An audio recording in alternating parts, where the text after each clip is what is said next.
Happy birthday to us!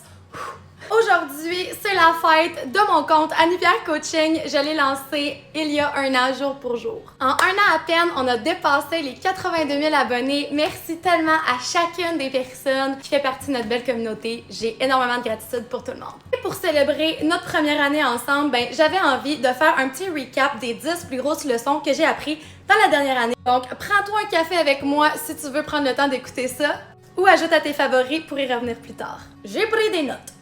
Première leçon, la plateforme a énormément changé. Si je compare TikTok en 2020 versus en 2024, c'est deux univers différents. Faut pas que tu traites TikTok comme auparavant si tu veux réussir en 2024. Deuxième leçon, l'ère des influenceurs est pratiquement terminée. Donc, le selfish content, c'est non, c'est terminé. Tout ton contenu doit être fait pour ton audience et pas pour toi. Make it all about them, baby. Ensuite, vous m'entendez vous casser les oreilles avec ça à chaque jour. En 2024, le roi, c'est le SEO. Donc, tu dois créer du contenu qui est searchable. Tu dois voir ta page TikTok comme une page Google où ton audience de rêve peut rechercher les questions qui se posent le plus et tu vas être la référence qui va leur donner les réponses. En quatrième place, c'est moins sexy, mais la constance, ça paye. Dans les 365 derniers jours, je n'ai pas skippé une seule journée. J'ai publié à chaque jour et ça a payé.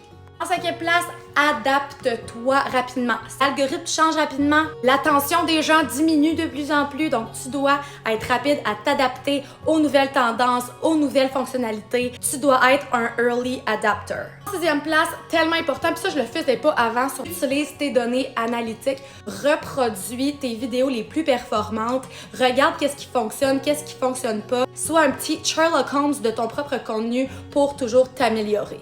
Puis aie pas peur d'être répétitif. Il y a plus que 80% des gens qui voient tes vidéos qui ne sont pas abonnés à toi. T'as pas besoin d'avoir peur de te répéter, tu dois te répéter. Quand tu as une formule gagnante, répète-la. En septième position, all about the hook, baby. Tu as 3 secondes pour capturer l'attention des gens. Tu dois vraiment commencer tes vidéos de façon intentionnelle, piquer la curiosité, être choquant, où il doit se passer quelque chose à l'écran qui arrête les gens de scroller.